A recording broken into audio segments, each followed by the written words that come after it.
Welcome to the Dr. Madeira Show, where he will discuss testosterone optimization and full body health for the high-performance modern man. Now, here's your host, Dr. Madeira. Hello, everyone. Welcome back to my show, the Dr. Madeira Show. And today we have a spectacular guest, Dr. Anthony J. How's it going today, Dr. J? Yeah, it's going well. Thanks for having me. Awesome. Yeah. As I mentioned before we hit record, I've been a big fan of your work for some time now, and really appreciate your book and recommend it to a lot of my patients. Estrogeneration. So, folks, Dr. Anthony J. He's done numerous talks and consults for U.S. Special Forces. He is best known as the author of the best-selling book Estrogeneration, and has a Ph.D. from Boston University School of Medicine, and has been a research scientist at the Mayo Clinic in Rochester, Minnesota for the past 3 years. In addition, Dr. J is the president of AJ Consulting Company, which analyzes 23andMe DNA data from people of all walks of life to personalize and optimize health. He is also the father of 5 children and still finds time to run a YouTube channel called Anthony J Cast. Yeah, busy. Yeah. Sounds like you're staying out of trouble. Yeah, well, it's funny that you mentioned 5 kids because that's an updated bio. My wife just had a baby last night. That's the 5th kid. Like, that's number 5. She just had number 5 last night, in case you wonder. I mean, it was like, at midnight, so it's not, she's she's doing good. The baby's good, 9 pounds, 5 ounces. But yeah, it's pretty wild. I mean, we've got the in-laws coming in tomorrow. My mom was here today. Congratulations.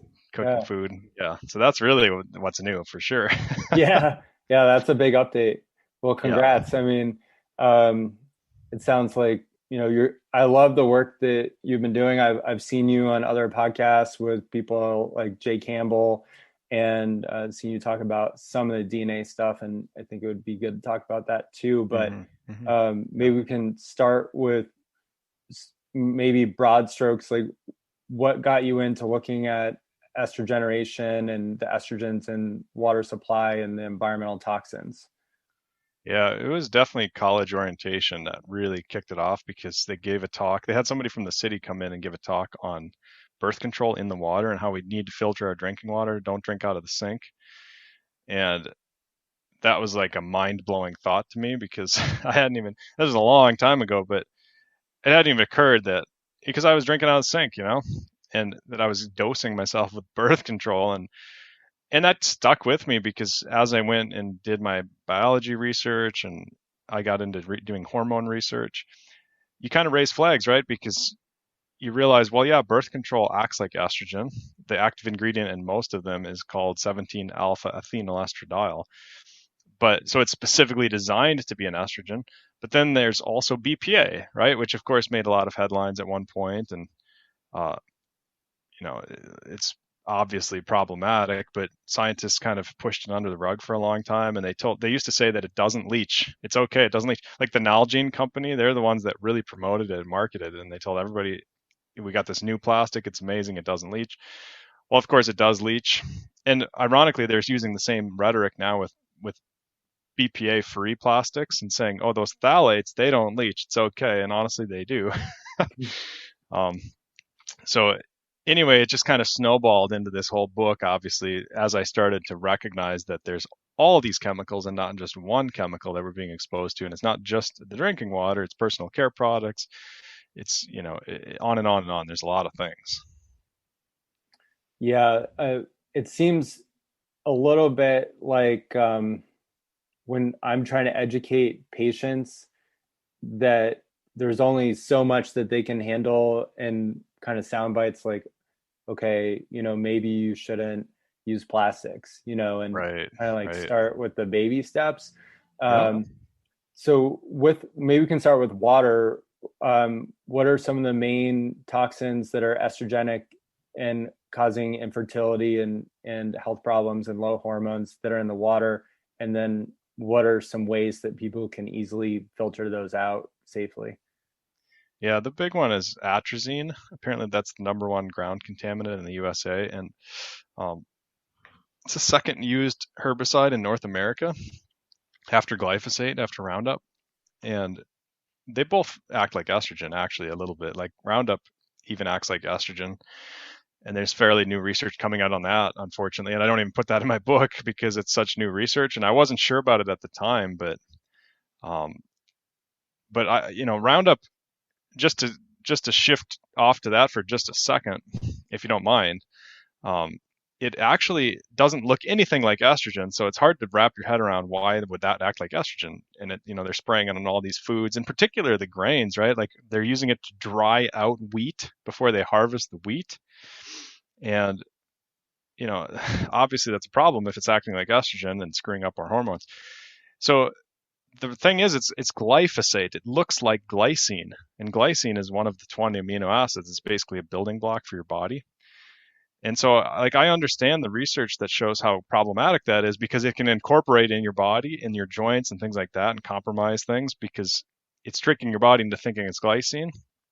But when it sticks to metals, right, like calcium or magnesium or copper or zinc or whatever real important minerals in your body, there can be a couple of glyphosate molecules. These Roundup molecules can stick together, and then it kind of does start looking like an estrogen. So now I can see how that's tricking our body. So again, new research there. But back to the drinking water and atrazine. I mean, if you take 200 nanograms per liter of atrazine and you put it in water, and then you put a frog in there, you'll turn a male frog into a female. You'll do a sex change. And what's crazy is in America, we allow 3,000 nanograms per liter in our drinking water. That's the limit. That's the safety limit. And there's plenty of places where you go above the safety limit. And then, of course, you go outside of the rural areas where they're spraying atrazine and the golf courses and the fields and farms. And you get into the cities and you see a ton of birth control, like we already mentioned. And then there's, of course, a lot of plastic because we have all these plastic pipes and things like that. And so, like, I put in some plumbing in my basement. I actually jackhammered out the floor. I ran some piping and I got permits and put in a shower and a bathroom completely from scratch. Crazy project, but obviously a lot of plastic piping coming out, into the main drain, and you end up flushing a lot of plastic, which of course they don't filter all that stuff out. People think that they do, but those are little tiny chemicals, and they're good at killing bacteria. They're great at killing viruses in the drinking water, but they're terrible at filtering out little hormone molecules, which is what these things are. And so you need activated charcoal. That's the solution. You have to get a filter that has activated charcoal. It gets rid of all that stuff. The problem is a lot of people filter into plastic, right? They filter out the plastic chemicals right into a plastic bottle. And so it's better than not filtering at all. But, the preference would be, of course, to have something like a glass pitcher. If you only have a plastic pitcher you're filtering into, get the water out, put it in glass, put it in the fridge. Or in a perfect world, don't filter into plastic. So that's really, I think, fairly basic and obvious, but it still surprises me how many people just are drinking out of the sink, or they're buying these 24 packs of plastic water bottles and things like that. Yeah, that's a really good point. When I think of like the Brita filter, it's a plastic pitcher. Yep.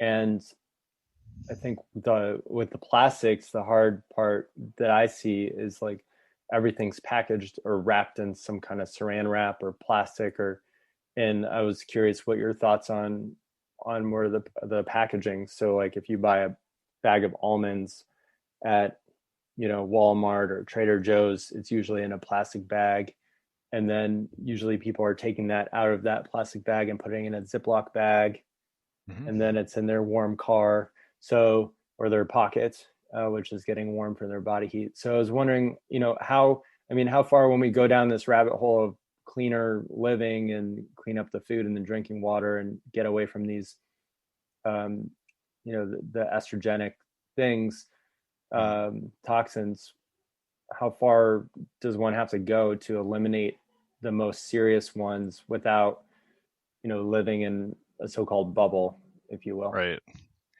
Yeah. I mean, I think the main thing is to avoid the liquids in plastic, because you get a heck of a lot more transfer with liquids than dry foods. So yeah, if you get like nuts, I mean, they're a little bit oily, so there's going to be a little bit of transfer, but I mean, if compared to olive oil or something like that that's in a plastic bottle, it's minuscule. So you definitely don't want to buy oils in plastic. That's the worst thing because those estrogen chemicals are very oily. So they love to leach out into oils. I mean, anything that's hot, of course, is also going to increase leaching. And then anything that sits a long time is going to increase. Those are basically duration, temperature, and then how oily the substance is, hydrophobicity, they call it in science. Those are basically the three criteria that you want to think about. So if you've got a crate of plastic bottles that's been sitting there forever, that's a problem. Or you don't know how long it's been sitting there, that's a problem.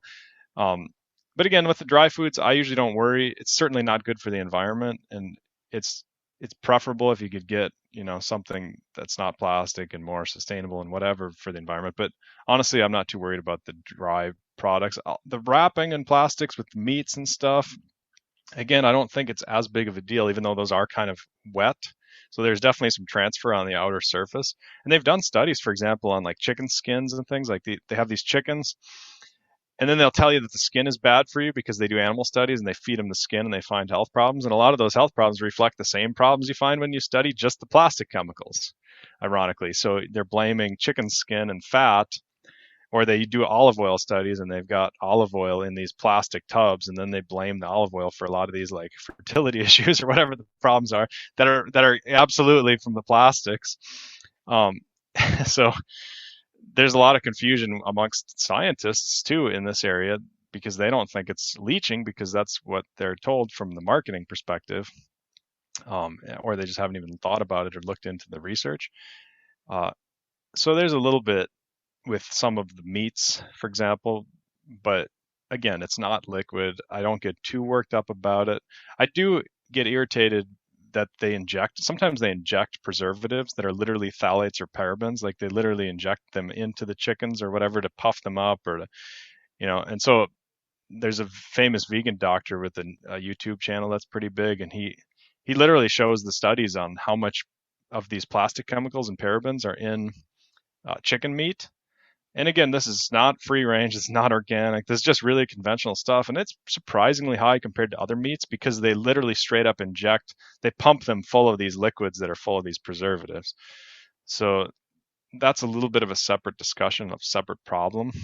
But for the most part, liquids are the ones that anything hot, liquid sitting in there for a long time, those are the things I worry about. And then, thank you. That's really good info. And then as far as like water bottles, right here on my desk, I'm looking at a water bottle that's it's metal, but it has like a hard plastic lid. Right. And I don't ever put hot liquids in it.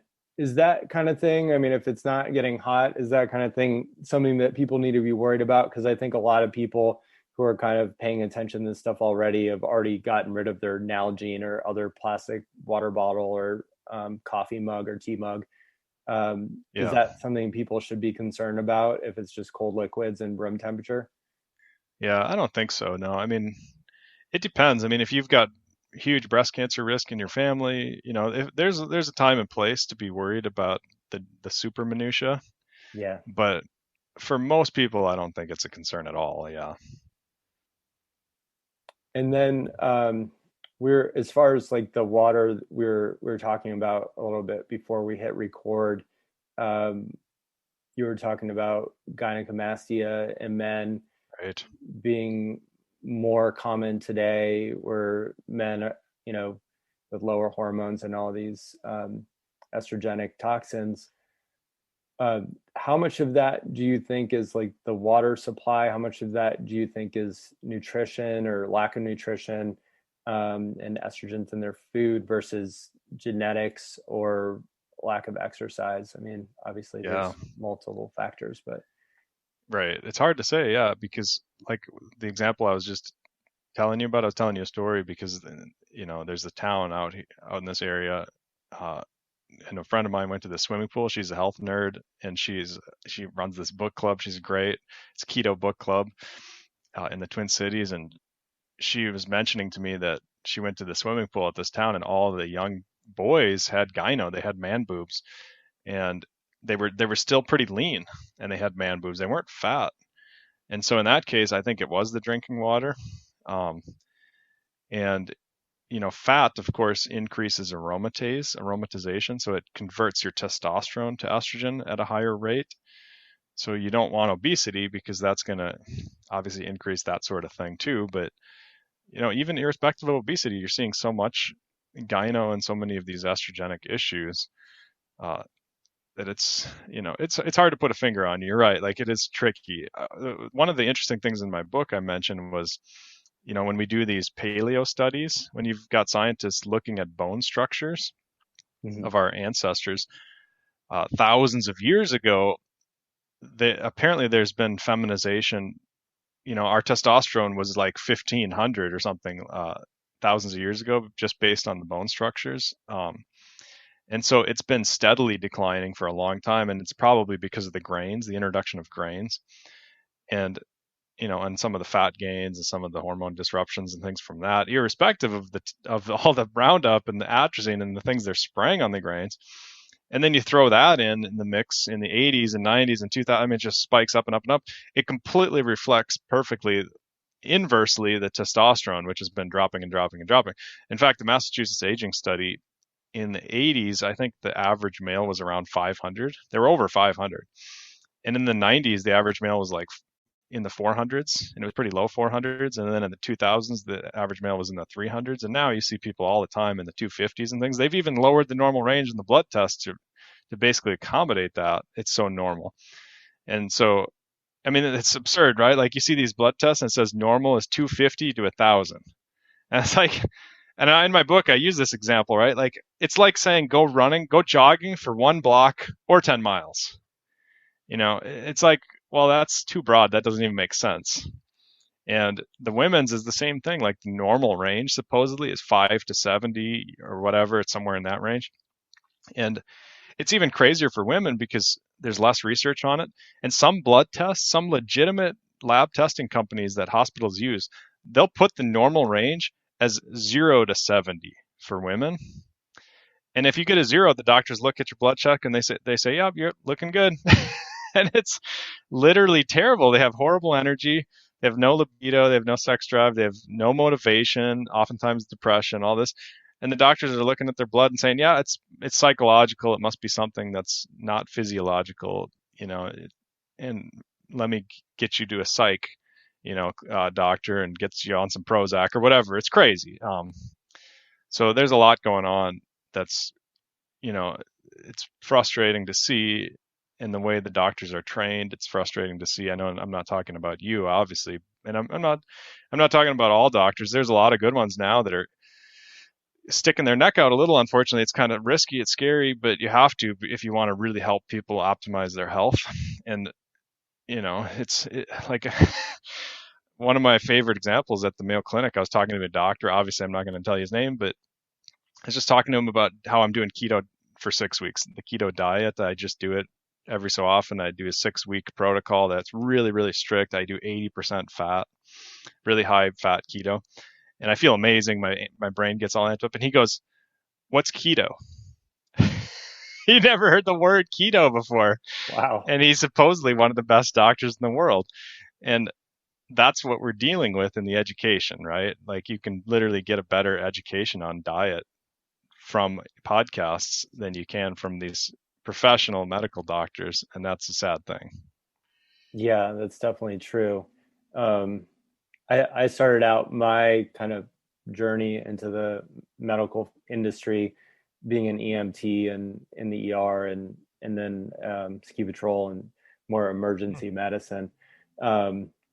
So in my personal opinion, and I think a lot of people agree with this, I think where they shine is typically the emergency room, and I was in the OR 1 day a week and watching general surgeries happen because I was seeing if I wanted to become a surgeon, which obviously I decided not to. But I think that aside, where they're failing people is this area of chronic disease and like nuanced areas like we're discussing today, and environmental medicine and nutrition. And I think what what is confusing to patients, the consumer of that product, is that they're left with so much to try to figure out on their own, but then they're told that their insurance is health insurance, which it's not, it's sick care insurance. And then they think that that insurance is going to pay for everything for their health, and they never really use it. And then when it comes time to use it, they're gravely disappointed that they're not getting help for their chronic conditions or chronic symptoms, which for some people never happens, but for a lot of people is happening at younger and younger ages. And, I remember in like 2004, they were saying like 25% of pediatric population will become diabetic in the next 3 to 5 years. And obviously, we're way past that date. So it's the epidemic of the diabetes, of the autoimmunity, of low hormones, which people are like, what the heck is, like, how do my hormones affect my health? And just how much the average person needs to be educated about all these things. It's like, they need like a book and an online course and, a health coach and all this stuff. So, obviously that's why I'm talking to you today, because I feel like you filled a huge gap where, I went to naturopathic medical school, and we have a course in environmental medicine, and that's just the beginning. But even then, it's so vast and deep. And then how do you apply that to the average person when you're sitting across from them as a doctor, or you're the patient on the other side of that conversation? And how do you put the pieces together, like you said, where females have a 0 testosterone and they're like decreased lean muscle mass, decreased libido, and they're working out with a personal trainer 5 days a week, and they're like, I feel like crap and I'm not gaining any muscle mass, which I've seen numerous times. And a lot of females are like, wait a minute, I need testosterone therapy? I thought that was just for men, Exactly. So, I'm going to get huge. Yeah. I'm going to look like a bodybuilder. You better not give me a beard, So yeah, I think and I think we're medical doctors. I'm going to call out the medical doctors out there. I think their education's excellent for the things that they do really well at, which is disease care. But I think where they're failing their patients is they're not educating themselves enough in their little free time they have to listen to a podcast and figure out, okay, I'm a neurologist. Why do I need to know about ketogenic diets, and stuff like that? And it shouldn't be, I'm the all holy, godly doctor. It should be, I'm a servant to these clients, to these patients. And by being a servant to them, if I can't help them, then I need to refer them to someone who can. So maybe instead of talking crap about their naturopathic doctor, which I've had happen, where an MD in Seattle wrote in their chart note that my treatment plan had no research behind it. And I was like, well, actually, no, it does. But since you don't know how to find that research, you don't know. And, he declined. He is the primary care doctor for this patient. He declined to do like a fecal occult blood. And I was like, I think this patient has blood in their stool, but they have dementia, so they're not a good historian. But long story short, it was like, can you please do your job and not throw me under the bus while doing it? Right. So that stuff is happening all the time to me and my colleagues. Meanwhile, we're like, the flip side of that is like getting people that are big into natural medicine, or like they're super into like biohacking their health, or they're really into things like essential oils, and they never want to use the ER. And it's like, okay, you need to go to the hospital, Yeah, sure. So, if your bone is sticking out of your leg.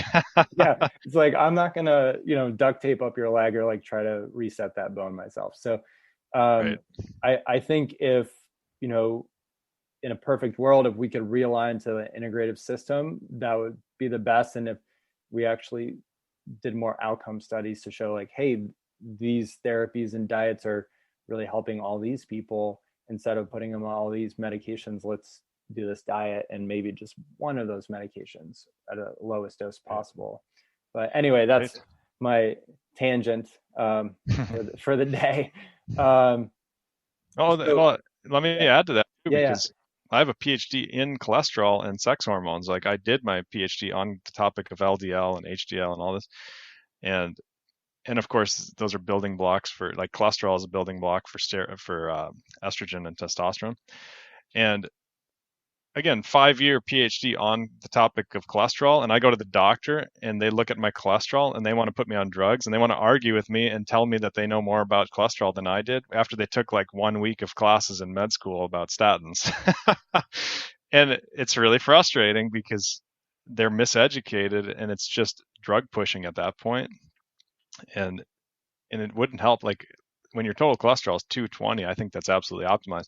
I think it's like 180 to 280 is optimal, depending on your diet and your exercise and your goals and all kinds of other things. But it's hilarious because if you go above 200 with your total cholesterol, they start to sweat and get a little bit nervous and say, I think you're going to have a heart attack at any minute if we don't get this down. So they completely misrepresent the situation, and that scares the crap out of people. And so they got half the population on statins, and there's side effects to that. These are not natural vitamins or minerals or anything that your body is. It's nothing essential about a statin. And not only that, oftentimes that contributes to low testosterone and it'll screw up your hormones. So, not only sometimes are they miseducated, but they're actually guiding people in the wrong direction on these things. So I agree with you. And my brother's an orthopedic surgeon and my dad's a doctor, he like, he's a medical doctor. So it's frustrating to see it. And everybody's on a little bit of a different journey in recognizing, like how bad the system is. Oftentimes it takes a really bad experience to wake people up to say, oh, I see that this is a real problem. And they're not, and they're in such a hurry, right? It's like one patient to the next patient, the next patient, the insurance has got them on this like conveyor belt. So it's hard for them to educate themselves when they're caught up in that whirlwind system that's not really set up for them to continue properly educating themselves.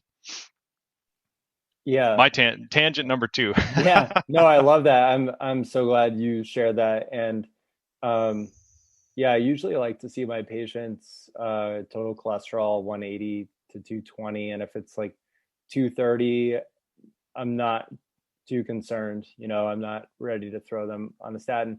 While we're on that topic, what are your thoughts on? I've heard, and I think you already alluded to this, but we can dive a little deeper. Total cholesterol 260 or so for some people are saying for brain health, or other health.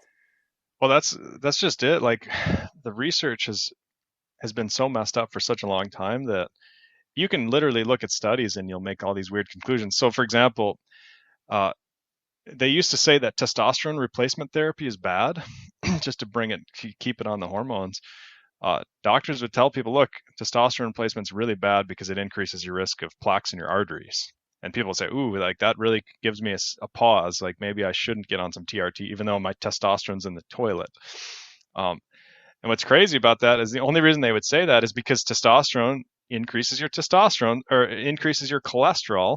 So they assumed that that's bad for heart disease, and they just would make these claims. Now they've actually done the study, and you can Google it and you can PubMed it and things and just type in testosterone heart disease. It's well reviewed, well established, well studied that it decreases heart disease. So yes, it does increase cholesterol, but even by doing that, you're still decreasing heart disease risk. And so, it's protective against heart disease and protective for your brain and all this. And so there's a lot of research like that where they've assumed having high cholesterol is going to increase your risk for every disease known to man, and they make these claims without any research directly. And it's because, like things like smoking, they definitely increase your cholesterol. There's certain bad habits that people do that are, that are problematic, that are associated with high cholesterol. And triglycerides, like if your triglycerides are high, that is a real problem. And there's other things like Lp(a). Some people have genetic risk with Lp(a), and that can be high, and that's a real problem.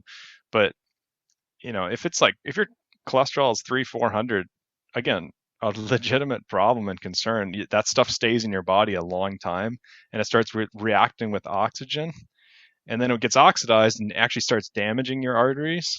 So it's not the cholesterol's fault. It's actually inflammation. It's always inflammation. And the question is, like, what's the level that causes inflammation and what's the level that doesn't? Because it's good to be a little bit high, but yeah, certainly not too high. but it's a big topic. But I think it is definitely protective for your brain. I mean, if you I used to do Alzheimer's research. I did 2 years of Alzheimer's research. Every Thursday I would go to the morgue, we do brain cuttings. And our lab was in Boston, was the one that like broke this story on the NFL players and the head injuries. And the head injuries actually look like Alzheimer's when you cut open people's brains, like the boxers, the professional boxers and things like that, and NFL players that have donated their brains, or their families have donated their brains. And if you dehydrate a human brain, 1/3 of it, take out all the water, 1/3 of it is DHA, which is super interesting because below your neck you hardly have any DHA, like 1% or less. But then another third of your brain is cholesterol.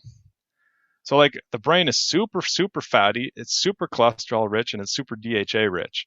So to say like, yeah, we want really low cholesterol and that's somehow going to be good for our brain, where's the research? You know what I mean? Like if anybody says that, you better have a damn good study, because it's probably the opposite. That my assumption based on just the building blocks would lead me to the opposite conclusion. And sure enough, if you dig deep enough, I think that's a good conclusion. But again, if you go too far and you've got your cholesterol at 400, you're going to start damaging your arteries, and you got this oxidation. And maybe it's the smoking, right? Like maybe your cholesterol is 250 and it should be 200 because you're smoking. It's crept up to 250. Well, that's a different discussion, and it's related to the smoking and not the cholesterol. I appreciate that explanation and nuance. While you were talking, I was thinking about some lab tests that are on some advanced cardiovascular lab testing I do with patients through like Cleveland Heart Lab and Boston Heart Lab. What are your thoughts on, like NMR and you said lipoprotein A, right, and like oxidized LDL? Yeah, exactly. Do you think that should be a new standard of care in the future for lipidology and kind of like cardiovascular risk? Maybe. I mean, I'm a little bit biased because I do DNA consulting, so I look at the genes and then I try and make it more precise from there. But yeah, I mean, if people have it in their family and they want to get really precise, I think the more precision, the better, instead of like just looking with these really crude objects, these LDLs and things like that. Definitely, breaking it down to particles gives opens a whole bunch of new doors to understanding, whether there's a real problem. And maybe we should talk about genetics. Like, what are some key genetic tests that, actual genes for cardiovascular disease, or hormones, or how people deal with estrogen that you like to look at and discuss with clients? Yeah, I just use the 23andMe personally, and that's basically a starting block to get people on the road to optimization. Like a few weeks ago, I actually had somebody from Seattle, where you were, and he was out hiking, and he was 52 years old, and he had a heart attack, and he was healthy, like he's a health nut, and he had one of these factor 4 genes, right? Factor F4, and that's basically where your blood is really thick. And of course, nobody's ever tested for that. And he's a healthy guy, but if your blood's just super thick like that, now he's on all these blood thinner medications and stuff. You can prevent that stuff from happening to a large extent if you get on these there's a lot of plant-based supplements, like curcumin thins your blood, and it says that right on the warning labels and stuff. If you overdose curcumin, you're going to thin your blood too much. If DHA thins your blood a little bit, grapeseed extract thins your blood. There's ginkgo, ginger, like these all thin your blood. And now the guy's on warfarin and all these like nasty rat poison type drugs that are artificial and have side effects and super risky. And it's because, like he had that factor 4 gene, and it's rare, but you just never know. But most of the time there's a lot of categories. It's just like Alzheimer's. I feel like people just saying it's one thing, like, oh, it's just heart disease, is kind of silly. It's so broad. Because like that factor 4 is a great example. Like somebody might have factor 4, somebody else might have, because it's their blood sugar, right? Like if you have a blood sugar that's above 85, you have a 3-fold higher risk of heart disease just from that.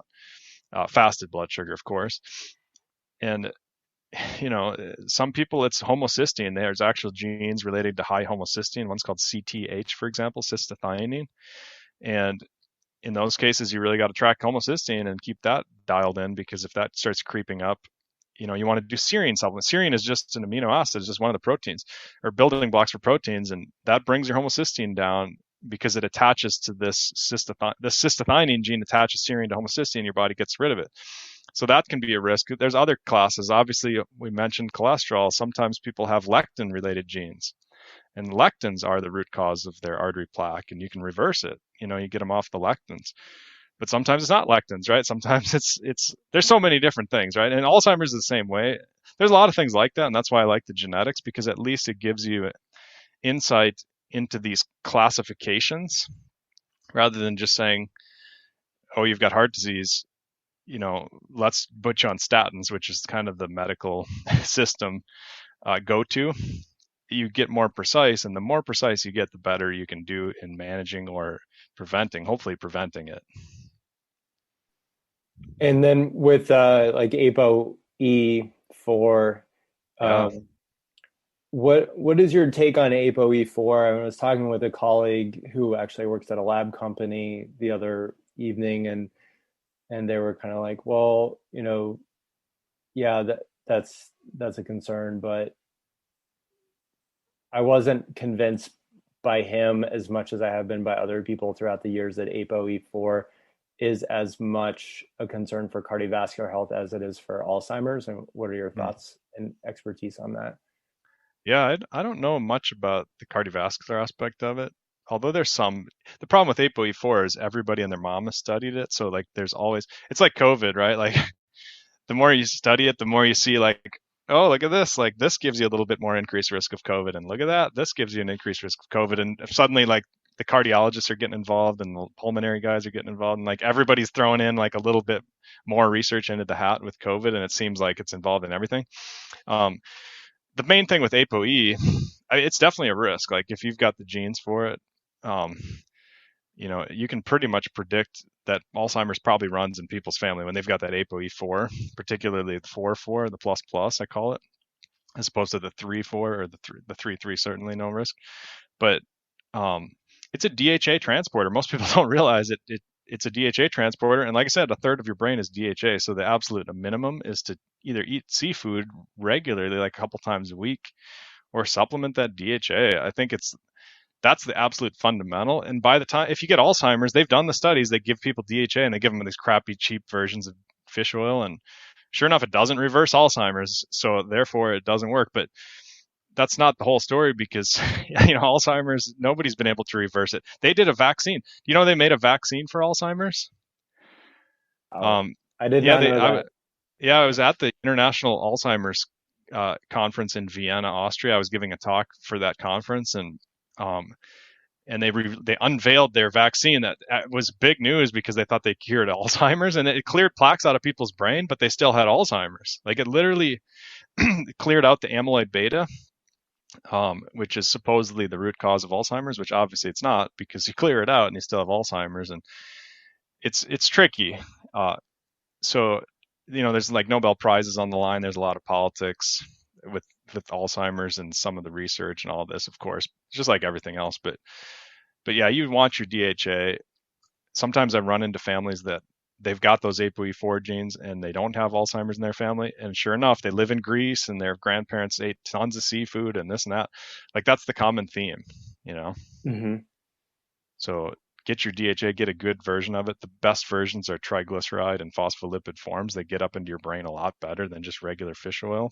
Sometimes regular fish oil is good, but it depends. You got to look for phospholipid or triglyceride DHA. And for most people, it's a waste of money. Like I don't think most people need to get on DHA, although it helps joints and stuff. Like there's some benefits. And a lot of Americans are pretty skewed on their omega-6 versus omega-3 ratios and all that, but it's not a huge bang for your buck. But for those Alzheimer's risk genes, it's a huge bang. It's absolutely imperative. And on a similar note, so maybe tying in the estrogen toxins, are there specific toxins that are either estrogenic or not that you've researched that play into Alzheimer's? Oh yeah. Yeah, even just BPA, all the estrogens, because natural estrogen levels and natural testosterone levels are protective against Alzheimer's. So, if you're at 1,000 with your testosterone coming into age 80 and you've been that way, for your whole adult life, that's uber protective. And if you've got a guy exposed to a bunch of BPA and phthalates and parabens and all this stuff that I write about, right? You're coming into age 80 at 300 or 200 or whatever. That's terrible. And there's an important consideration is the ratio between testosterone and estrogen. So like if your estrogen is really high, that's actually a really good thing. It's really protective for your brain. It's protective for your arteries. Natural estrogen, not fake estrogen. But if your testosterone is low and your estrogen is high, it's actually bad. So like you want your high testosterone and your high estrogen. You want that ratio to be high. And so as long as that's the case, yeah, you're much better off, not only just Alzheimer's, but pretty much across the board health, right? Like muscle mass, bone strength, on and on and on. Depression, yeah, a lot of stuff. Right. Yeah. I had a patient, without telling me, he wasn't being very disciplined on his nutritional part of the plan, and he was just, it seemed like he was on the I see it, I eat it diet while on testosterone therapy, because it makes you a little more hungry. And I was like, well, that's good if you're actually eating healthy things. And he was like, well, I'm not, and I'm gaining weight and I'm not happy about it. And he just went off of his testosterone therapy without telling me. And he was like, now I'm depressed and I'm going to go to my primary care and get on another antidepressant. And I was like, no, no, that is the worst way to do this thing. So if someone's out there listening to this and, you want to go off testosterone therapy, or you're eating whatever you want on testosterone therapy, it's going to probably backfire. Right. Yeah, the bodybuilders talk about that. Like bodybuilders complain a lot. I work with a lot of bodybuilders, and they complain about how everybody thinks they just get huge just because of the hormones and whatnot. It helps you, but it's not a magic trick, right? Like you still got to for the bodybuilders, you still got to put in the work. You still got to, just because your muscles regenerate a lot faster and they grow, you got to go to the gym like twice a day, like you got to put in this crazy amount of work, and you're pretty much living at the gym. And so to just assume like they're not doing anything and they're getting huge just because of the steroids, it's the same thing. Like if you're optimizing and you're not going crazy with steroids and you're just keeping those levels high, it's the same. Like you still got to put in the work. It's true for everything. It's just life, like you can't cheat your health. You can't cheat the system. You always got to put in the work and have the discipline. And that's one of the hardest parts, honestly. Once you have the knowledge, like knowledge is power, but if you're not actually utilizing the knowledge, well, then you're not tapping into that power. Yeah. That's stuff. I agree completely. I think that's like most people who get on, and I've talked with Jay Campbell about this quite a bit on the podcast too.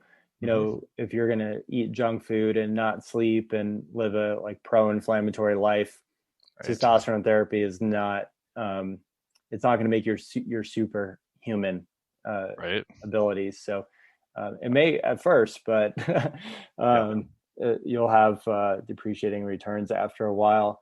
With the brain health stuff, I'm really curious what else, like what other pearls you have for people, or information, or things that you learned at the lab you were working at in Boston.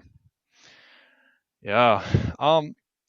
I mean, what I do for Alzheimer's research now, or what I do for DNA analysis, is I categorize it, right? So I'm looking at Alzheimer's risk related to cholesterol, which is ApoE and some of these other genes. Because if you have high triglycerides, there's some risk genes, for Alzheimer's and things like that, aside from ApoE. Like one of them is called ApoC1. And it's like a 3-fold higher risk of Alzheimer's. It's not trivial. But I also look at genes relating to Alzheimer's and Bdnf. That's another category. So some people, their brains don't produce as much Bdnf. And I know you know what that is, but for the listeners, it's basically Miracle-Gro for the brain. They call it fertilizer for your brain. Like and I've done this. If you take a rat and you kill it and you take out the brain cells and you put them in a dish, they're neurons in the dish, and you put in, and they're in liquid, this fake blood stuff.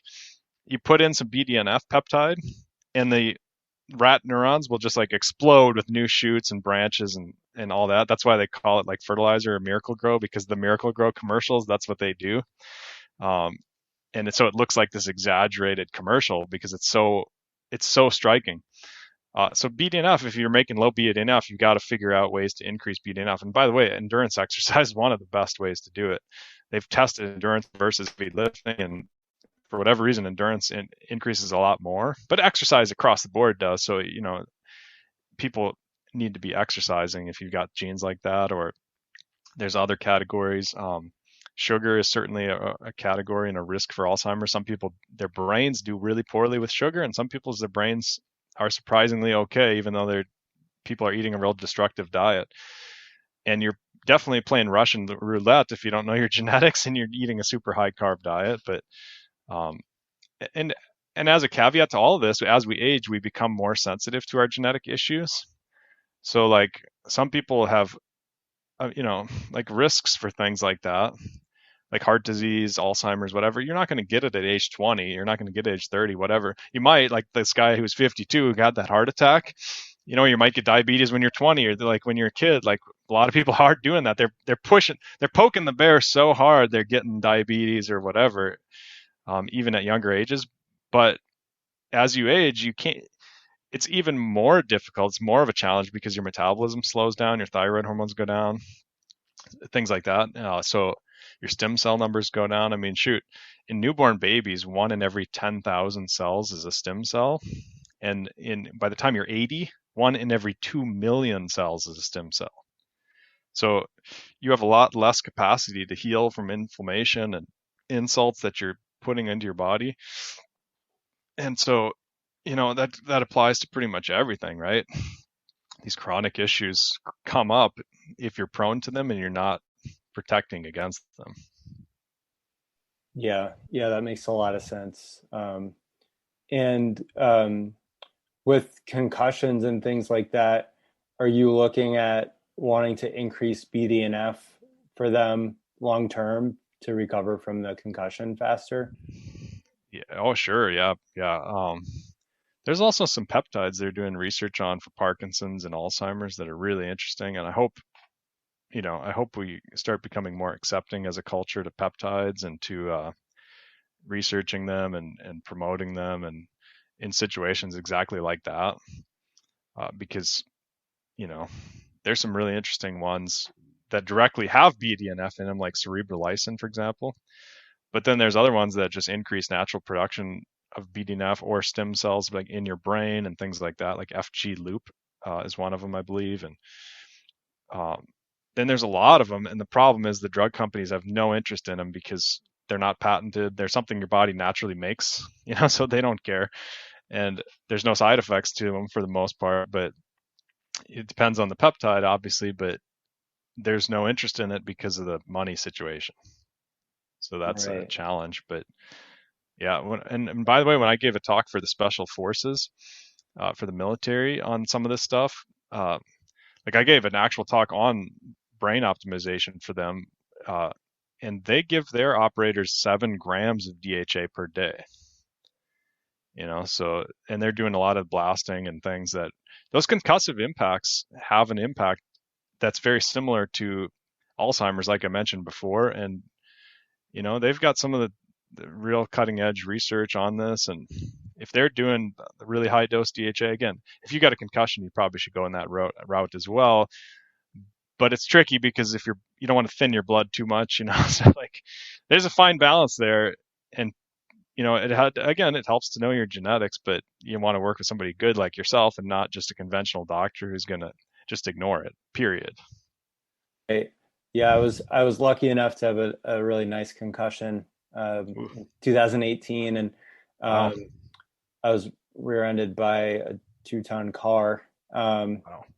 And I went to a conventional MD neurologist, and they were basically like, well, from the research, it would be better if your skull was split open, just, better outcomes for you. And we can't really do anything, but here's another medication if you want to try to sleep better and help your pain. Here's another muscle relaxer. And I tried those for a little bit, and I would sleep like 12 to 13 hours. And that's not really conducive to trying to get back on your feet when you're running a small business. So those didn't last very long. Right. But wow. Yeah. But yeah, I was taking a bunch of stuff and doing like hyperbaric oxygen and Perfect. experimented with some peptides myself. And, Mhm. I have similar viewpoint as you mentioned with the peptides because, like they're trying to take away, and they've taken away some, Right. the powers that be because of, the holy dollar. And it's interesting when you have these chronic conditions, like you could put them in categories like brain problems, whether it's Alzheimer's or other degenerative conditions, or heart disease or cardiometabolic stuff, and then your hormones in that category, and then other people are getting more like cancers, and some people are lucky enough to get them all. I'm being facetious, but what I'm getting at is that the conventional medical system, like the FDA's viewpoint on that, is like we have medications for all of those things already. So we're going to take away these alternatives because, oh yeah, we can't make money on them, Right. That's what it comes and down to. Yeah. yeah, and I think it's confusing for people. Maybe, like one day the other year you were able to get all these awesome peptides, and now it's like you can get it from a more experimental company, and good luck with the quality control, which it's kind of like whenever you make something illegal, you're going to screw up the quality control because, for the listener, those compounding pharmacies had really great quality control versus what you're going to get from like these research labs, Right. Right. which is suspect. But yeah, anyway, it would be exciting, in an alternate universe or something, to have all these peptides on board and, be able to use them clinically again. And like Right. they're like a lot, like I was reading research, I think from last month they came out, and it was actually on the military, and they said that most people, the main mood symptom they have after concussion is anxiety. That's more long term, and there are peptides they took away, like C-Max and C-Link, for Yep. anxiety. They were in like a nasal spray, and you can mix it with like Yep. B12 nasal spray or something. And Exactly. And yeah, acetyl C-Max. Yeah. yeah, Regular C-Max. Yeah. Exactly. Well, and I'm glad you at least mentioned hyperbaric, because that ties in perfectly with the stem cells. As you decline, your stem cells are declining. Uh, they did a human study. It wasn't just animals, and they showed that you double your stem cell numbers with one 20-minute hyperbaric oxygen session, which is phenomenal. And I think they even got an 8-fold increase in stem cell numbers in that study with continuing the hyperbaric sessions. And I don't remember all the details, but just doubling your numbers, I mean, that's unbelievable. And similar thing, like the modern medical system seems to just be completely overlooking and ignoring that, like it's not a big deal. But man, those stem cells are phenomenal at homing in on inflammation, and especially if it's fresh, if it's scar tissue that's old or whatever, it's a little bit dicier. But if you got an active concussion like you had, I love hyperbaric because of that exact thing. And I don't know a lot about treating concussions and things like that, but it seems like a really logical and smart idea. yeah. It's something that I'm hoping to get in my clinic. I mean, it's like buying a down payment on a house to get some A of those Ferrari, changes. yeah. Yeah, it's like, Exactly. man, how many people can I fit in here at once? Right. But yeah, I was reading, and probably why most people who are listening to this may have not already heard of hyperbaric chambers is I was reading that the FDA like declined to approve them for Alzheimer's and things like that, even though the research was showing that they were Right. looking really good, obviously, for that. So, I mean, I Yeah, don't it's want to frustrating. harp on that too much, but I Yeah. think, for the average person, when I go to someone's house for dinner and they're an engineer or a non healthcare worker, they have no background in healthcare sciences like you do, and as a PhD, and they're kind of like, what do you do? And it's like this whole other world out there to them, and it just kind of blows their mind, and they're kind of like, why haven't I heard about all this? And that's why you haven't heard about it. You haven't heard about Exactly. it because there's people that want to make sure you never hear about it. Oh yeah, yeah, So yeah. yeah. It's a crazy place. I mean, and that's one of the positives of COVID, to be honest. Even it's positive because it's so negative, right? It's positive because people are recognizing how much shenanigans is going on behind the scenes, and they didn't know that before. I've been saying this for years and years and years about all the shenanigans and all the.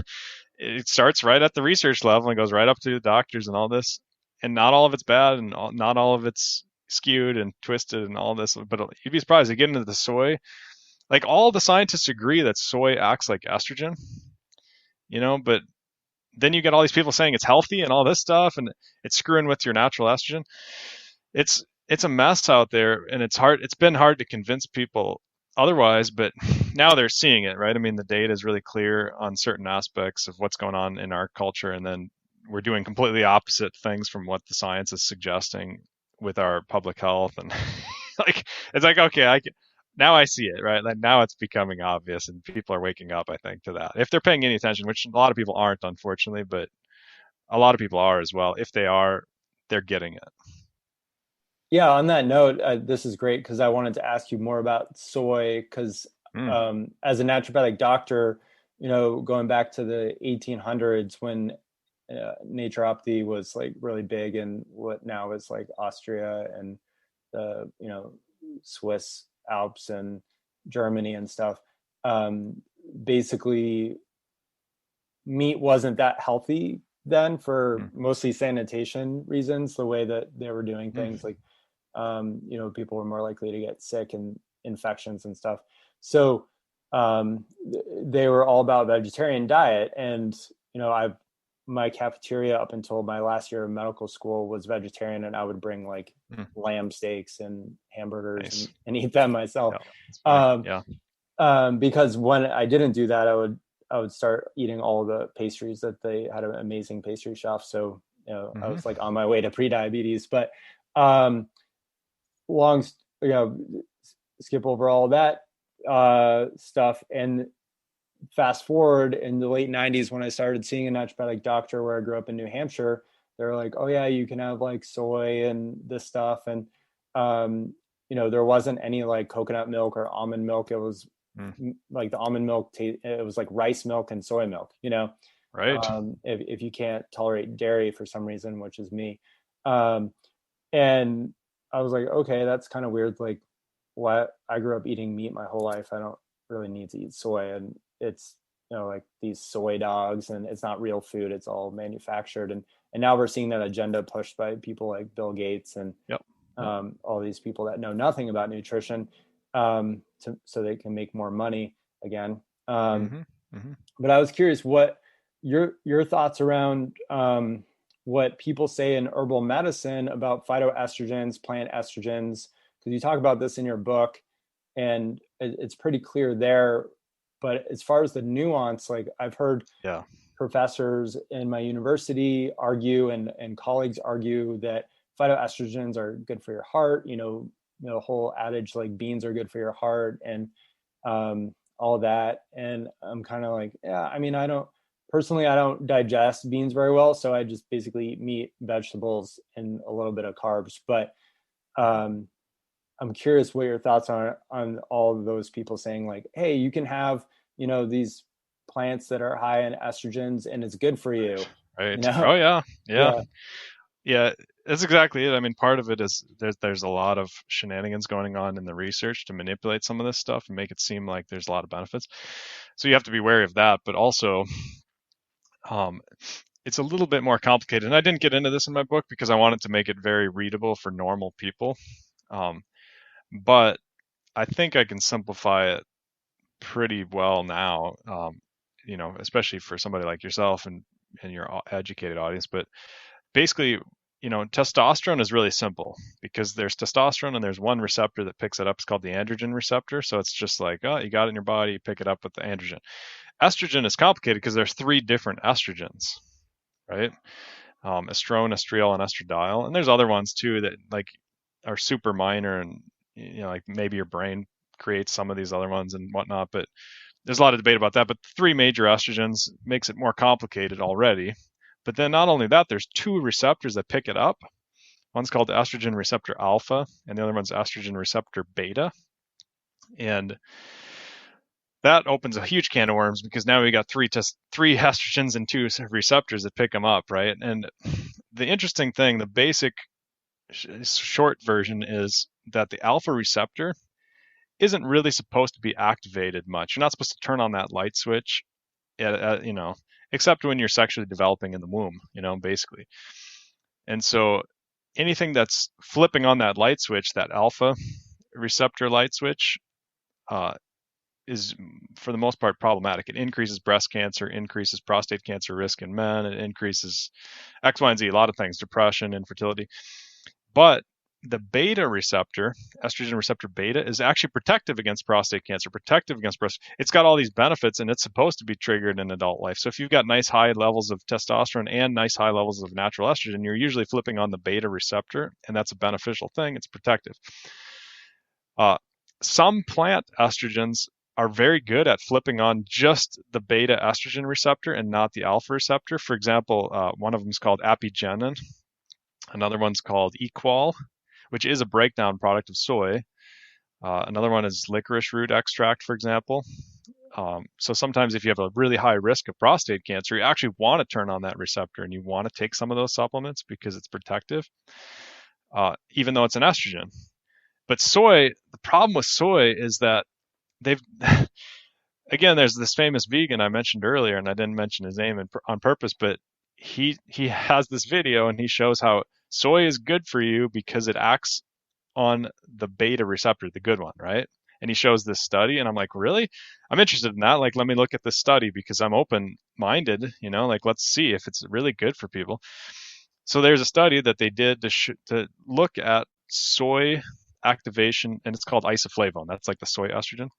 Soy activation of alpha receptor or beta receptor, right? And it sure enough, like figure 1 in that paper, it shows a pretty high beta activation from soy in these human cells, and then a very low alpha receptor activation. So positive, turning on the good light switch and not turning on the bad light switch. But then, ironically, figure 2 in that same exact paper showed the exact opposite with some different cells from a different person. And it's like, and the conclusion of the paper, so it actually showed like really high alpha activation and really low beta activation, which is really, really bad. And the conclusion was we have no conclusion. Like it was basically like, it's just confusing. We don't totally understand. Everybody's different. Different cell types are different. It's kind of risky. And that's my conclusion too, is like, yeah, you can find studies that promote it for sure, that are pushing it behind the scenes, but it's risky. And the reason you do see some benefits from it is because when it gets broken down, you get equal. One of the breakdown products is equal, EQUOL, and that it definitely activates the beta receptor.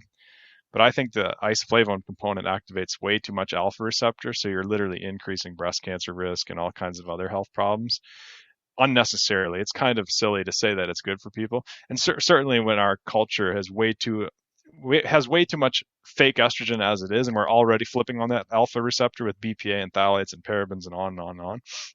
And so it's a bit of a long story, right? But it's worth going through for people like yourself that are really expert in naturopathic medicine and like actually paying attention to nature and plant hormones, and because these are hormones in plants, right? Like plants have hormones just like humans have hormones, and that's what it comes down to. Sometimes they act in your body in mysterious ways, but like in different people in different ways. And that's one of the reasons I, again, look at genetics there too. But it's too risky to use soy, to use flax as like a positive thing. Flax is even more interesting because it has CBD and it has omega-3. And a lot of people need both of those things for various, like decreasing inflammation or whatever. But again, the estrogen component of it, I'm not a big proponent of, but at least if you have a phenomenal gut bacteria, you're breaking that stuff down. So that's another layer to the complexity here with the plant hormones, like the estrogens in plants. Your body can break those down through your gut bacteria. Whereas like the BPAs and the phthalates and all these fake ones that our ancestors have never been exposed to, that's not really even an option. I mean, they're specifically designed not to be broken down. Like plastic is designed to be indefinite and infinite and all this. And it's a different level to the problem. So I'm okay if people want to disagree with me on some of that stuff, like whether soy is bad or good or whatever. I still want to be on their team and and still try and help people get healthier by avoiding other estrogens. But I'm still gonna be honest and tell people that I'm not a fan of soy by any stretch. On a similar note, what are your thoughts on these recent vegetarian vegan burgers that are out there? Yeah. Oh, it's junk food.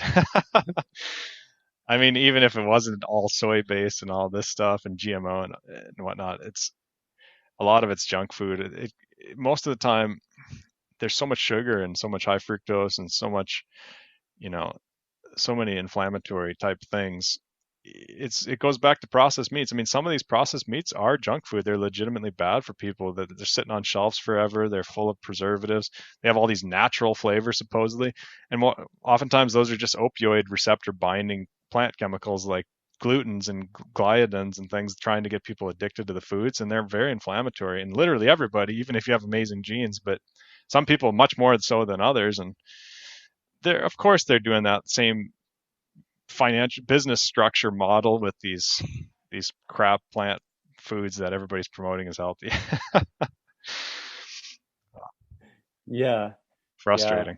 I saw one at a supermarket here and just like took a photo of the price tag. And I was blown away at how expensive two of these fake meat patties were. Wow. And I think it was like $9 or something insane, Wow. where you could buy like Wow. at Walmart here where I'm at in Florida, you can buy a box of I think like 12 ounces of grass-fed, grass-finished beef Mm. at Walmart, and Yeah. a lot of the arguments I hear from people are like, it's too expensive, Right. it's not accessible. Right. And I mean, I drove this last year, 2020, I drove from Montana to Florida, and there were some places where it was really hard to find like any food that I would recommend anybody eat. And I was just like eating beef jerky from a gas Yeah. station. But even then, I think that's probably better than what most people would pick up from a gas Hmm. station, like a bag of Lay's chips or Right. something. Um, but yeah, my point being is that I have the reason why I'm asking is I have a patient who's vegetarian and they're trying to put on more lean muscle mass, and they're really hitting their head against the wall about how to do that without eating this fake burger that has canola oil in it. Exactly. And Yeah. Yeah. so, That's the approach you want to take. You want to take the approach. How do you do it without eating all that fake crap? That's the right question, at least. I mean, hemp protein's really. I take hemp protein. I feel amazing when I do hemp protein. Um, I also do collagen protein, but there's some good plant protein powders and things you can do. Um, that's if you got certain goals like that. But yeah, you're definitely gonna have an uphill battle. I mean, if I lived in one of those food deserts, so called, where all people are buying their food at gas stations and stuff, I would recommend you just raise some animals. At least start with chickens and do the eggs and things. But um, ideally, raise some cows and just butcher them yourself. Like you don't have to be amazing at butchering. You just cut them open and pull all the guts out and save the liver and the heart and go from there. Just start cutting meat and putting it in bags. Like freeze it.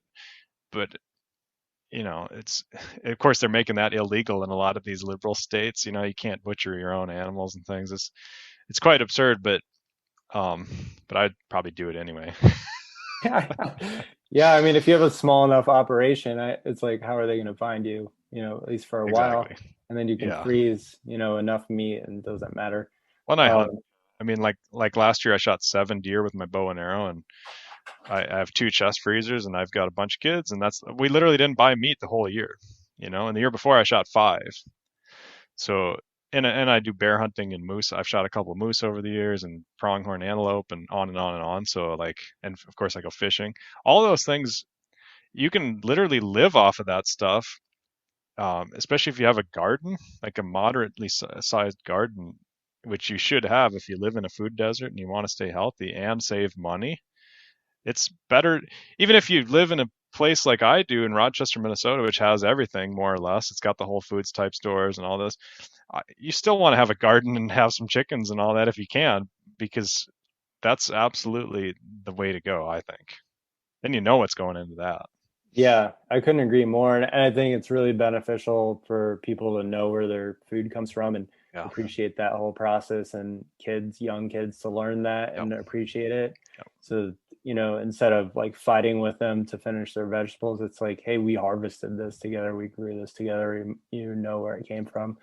Um, and yeah, I couldn't agree more. I mean, I grew up with a garden with vegetables and fruit in it, and in New Hampshire for until I was about 8, we had sheep and cows, and recently we had chickens. And then when I was in med school, my mom had a bunch of sheep, and those are all grass fed in the Nice. backyard, and we just ate those for like Christmas dinner. So I have vegan friends, which they tell me stories where they grew up on a farm and they killed their pigs or something, and they Exactly. cried. And we had two pigs, and my parents named them after our neighbors we were friends with as a joke, and they butchered them, and we ate them for dinner. And I was pretty young. I was probably 7, but I remember asking my parents where they got the pork because it was so good, and they're like, "These are our pigs. We butchered them," and I didn't.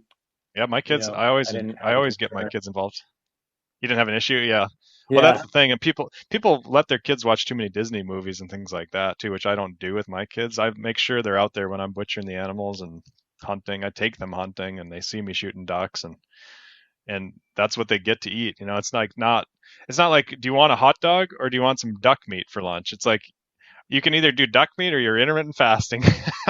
And I mean, yeah, they basically start off right at the like my 2-year-olds watch me butcher and stuff, and I make sure that they do. So, and if I wasn't hunting, I would probably bring them over to a farm during season and make sure that they see that process, because that's where your food comes from. And it's scarring people because of the media and because of basically the way people are parenting. It's not because of the process, hopefully, right, unless right, you're doing something wrong during the processing. right. Yeah, and it's kind of like, how long have we been doing this, and how long has Disney been around, kind of thing. Yep. Like, if Yep. like I'm big into like evolutionary biology meets nutrition, and Yep. most people were not eating vegan burgers and snacking on, and Yep. most vegans that I've met and gone and been around and seen them eat, it's like they're carboholics. Yep. They're eating like tons of beans, and they're not eating enough calories. And it's like, well, yeah, I mean, cornflakes is vegan. Yep. So Yep. I think I think we both agree on that. But yeah, I think the homesteading stuff is like where it's at, and there's a huge um, movement or like Hmm. burst of that happening all around the country in more rural areas. Like, I have a lot of friends in Montana and other places, and they're doing podcasts about hunting and gardening. And I think that when people are like, oh, well, my hormone health and stuff, and it's like, well, what did your great grandparents eat? Hmm. Hmm. If you don't know, try to figure it out and eat like that.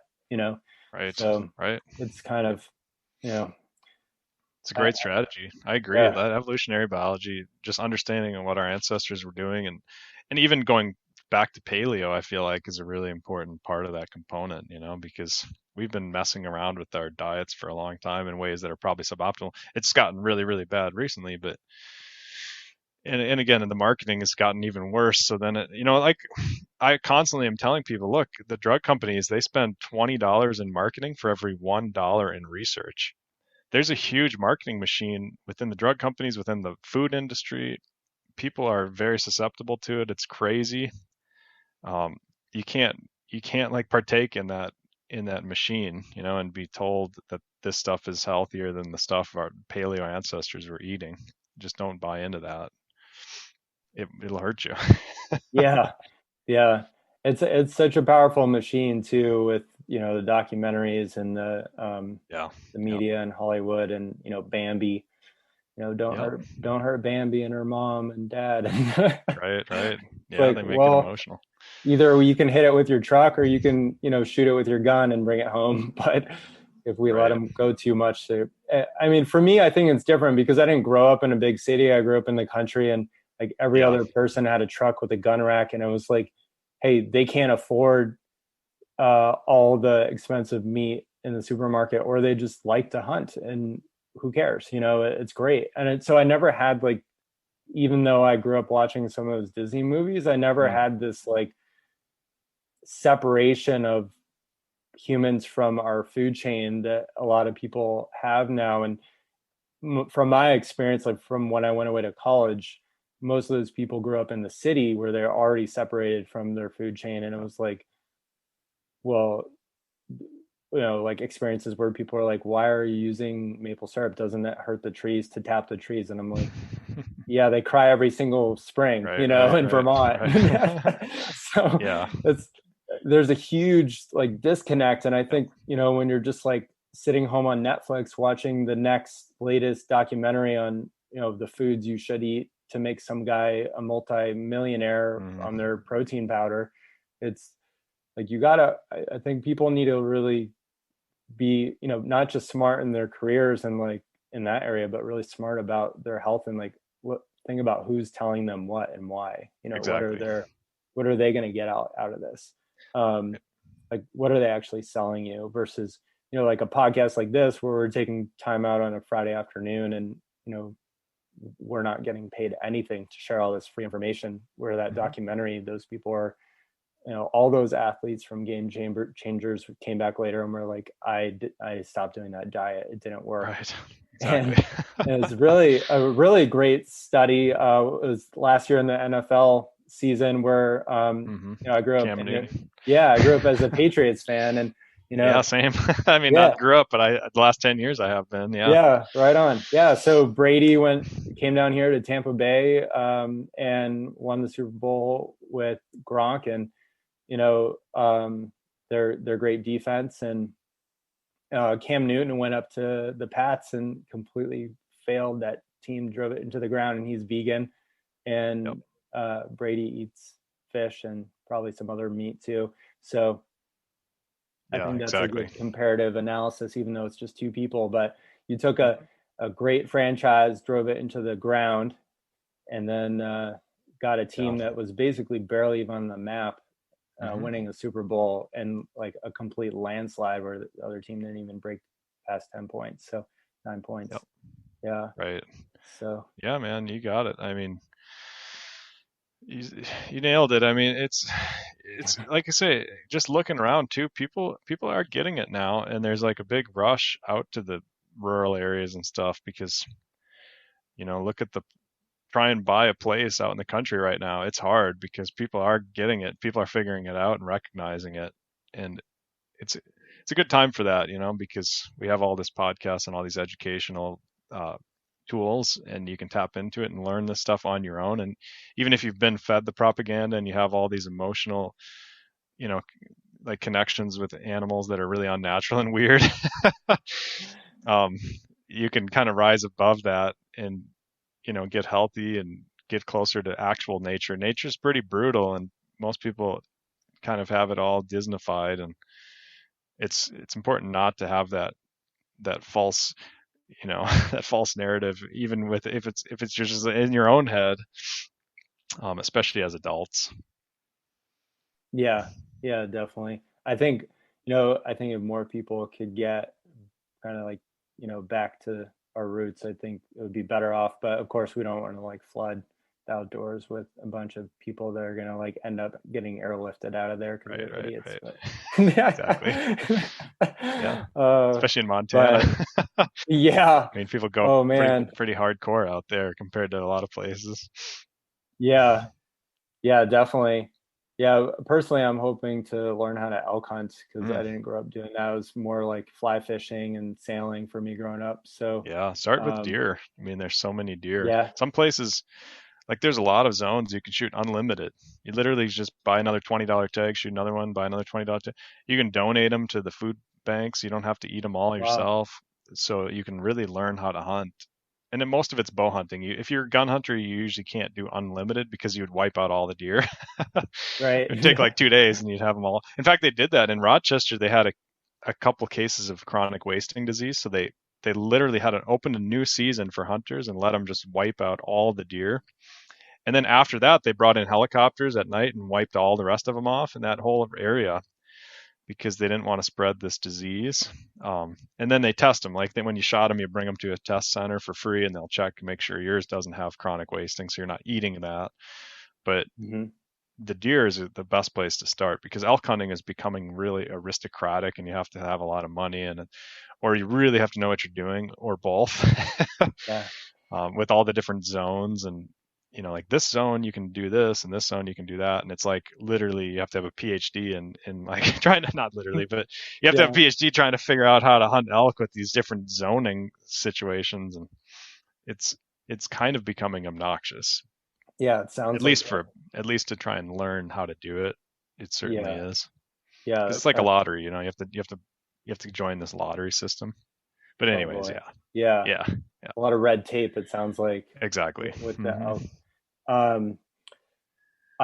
before we finish up, I wanted to talk more about some current event stuff around COVID, because I know you were looking at, or are looking at, genetics around potential the way COVID interfaces. I believe it was with like the ACE2 gene and stuff. Yeah, it's hard because I've had some some people send me their data and stuff that have COVID, or that have different degrees of symptoms, but 23andMe and University of California picked up, and they've done bigger studies, so I've just been deferring to them on that. And also, I'm a lot less concerned than I was right when it hit, because of course it's a lot less concerning. It's been kind of way overblown, and basically if you're healthy, particularly metabolically healthy, then it's really, really minor. And my big thing recently has been telling people, look, now if it's mandated or something, this is different, but if you've got asthma, if you've got like a legitimate immune compromised condition, whatever, if you're a real high risk for COVID, wear an N95. But for everybody else, not only should they not wear N95s, they shouldn't wear masks, period, because we want herd immunity. And the healthy people like myself should be getting it, passing it around, getting over with it. So this flattening the curve thing is completely ridiculous, just to drag it out for years and years and years like this for something that's as minuscule as it is in normal, healthy people. And again, there's pre-existing conditions you want to be careful with, and we should be handing out N95s to people like that. But everybody else, and again, if there's a mask mandate, I get it. We don't have freedom. We can't go out there without masks because we're basically being forced to do something against our will. But outside of those mandate areas, people literally should be trying to get herd immunity. I'm not saying they should have parties and getting COVID on purpose, but they should just be living their normal daily lives. And that's my new approach to it, because I've basically been getting fed up with the politics and the fear mongering, and even looking more into the genetics of it. It kind of contributes to too much of the fear mongering, and we need to kind of move past that at this point and just say, okay, look, it's more about the metabolic conditions and the pre-existing conditions than anything. Right. And in the U.S., aren't we at least 40 to 50% of the U.S. is metabolically unhealthy? Yeah, it's a concern, right? And that's going to be a concern for seasonal flus coming up in the future, et cetera, et cetera. Like it's not just a concern for COVID. It's not just a concern for anything. It's literally a problem for everything. Even just normal walking up and down steps, it's a concern. I mean, when you have like people that are as unhealthy as most Americans, it's scary. I mean, what we're doing to ourselves and our futures. But again, that's hopefully not most of your audience. And if it is, they're very proactive about it, hopefully, and start with the diet, start with food. Yeah, definitely. Yeah, I like that message, because I mean, I'm on the same page as you. I think that it's interesting, because when I don't watch the mainstream media news, but when I was driving in October from Montana to Wyoming, Colorado, and then eventually Florida, we stayed in a couple of hotels, and one night I watched CNN News, which I never watch, and it was like an alternate universe. I Yeah. was like, what the hell? Like, what are these people talking about? This is not based on any research. This is not what's currently happening in Yeah. October 2020. And looking at how they were counting the cases and using the PCR testing, and then Right. in the last month in January, they just changed the World Yeah. Health Organization was like, let's change Right. the probes for the PCR testing Yeah. cycling. Yeah. So Yeah. It's it's just insane. really, really hard, because there are a lot of I have a lot of friends that are smart people, and they for some reason aren't seeing the same things I'm seeing, and they're like, the cases are up, and it's like, yeah, that's probably not the data you want to be paying attention to. uh, Exactly. You can move those goalposts anywhere you want. Yeah. The way they're setting it up. Yeah. Yeah. It's crazy times, man. But um, yeah, if you ever want to go hunting, let me know and we'll figure something out, yeah, that would be great. Yeah, maybe we can meet halfway, or somewhere in Montana, eastern Montana or something. Yeah. Yeah. um, I'd be I'll- up for that. That would be great. I just want to check one thing, because yesterday I posted on Instagram, on my Instagram, if anybody has questions. So I just Oh, wanted yeah. to see. I know there was a question about water bottles that you may have already answered, and similar stuff Mm-hmm. like that. Right. So this person is a fitness coach and nutritionist in Europe, and they said, drinking water from plastic bottles, is it worth quitting, since for most clients the practicality of drinking from glass is mostly an issue? Oh, yeah. It's definitely worth quitting for sure. I mean, yeah, get a water, get a water tank, whatever. I'm so careful with it. I just recently bought a big stainless steel milk carton, like these old school milk cartons. It's like 10 gallons. And again, I've got a lot of kids. Like you can buy 2 gallon ones or whatever, but and I literally drilled a hole in the side and put a tap on it, a spigot, like a stainless steel spigot for when I go camping. And so because that's always been a problem is like, well, if you travel, you end up with plastic bottles there, but at least at home you shouldn't have to do that. But now I've kind of figured out a solution even to avoid that. But certainly just day to day, in Europe or wherever, it doesn't matter where you live. It's you want to cut the plastic waste and the plastic chemicals out of your life as much as you can. That's such an easy target. Awesome. Okay. And then what are the top three things all people must do that are the most bang for their buck with regards to avoiding xenoestrogens, other than not heating food in plastics, like microwaving in a Okay. plastic?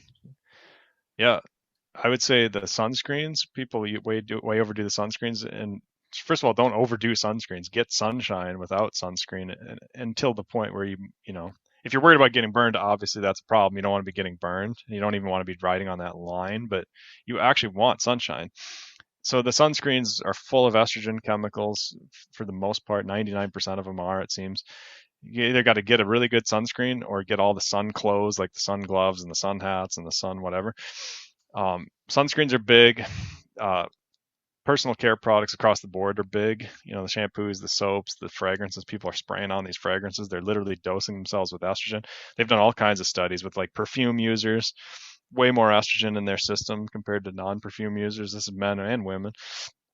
And then maybe number three would probably be, oh man, there's so many, right? I mean, I would cut the grains. I mean, if you're cutting the grains out of your diet, you're making a big step in the general direction of health across the board, probably because they, number one, have too many carbs. Number two, they're notorious for having a lot of estrogens, and uh, even the organic ones. You're going to be healthier if you cut the grains, whether that's complete religious strict, like elimination, or whether it's just like cutting them a lot. They're both steps in the right direction. I mean, I'm pretty religious about it, although I cheat once in a while, but I'm a big fan of cutting grains. Excellent. And then his third question is, top three most overlooked habits, rituals people uh, do with regards to getting xenoestrogens in their diet and or lifestyle. I think getting them out of their diet and lifestyle. So Oh, get them out. Yeah. yeah. Well, certainly number one would be avoidance, right? Like if you're putting them in your system every day, I don't care what you're doing to get them out. You're not you're never going to get them out if you just keep pumping them in.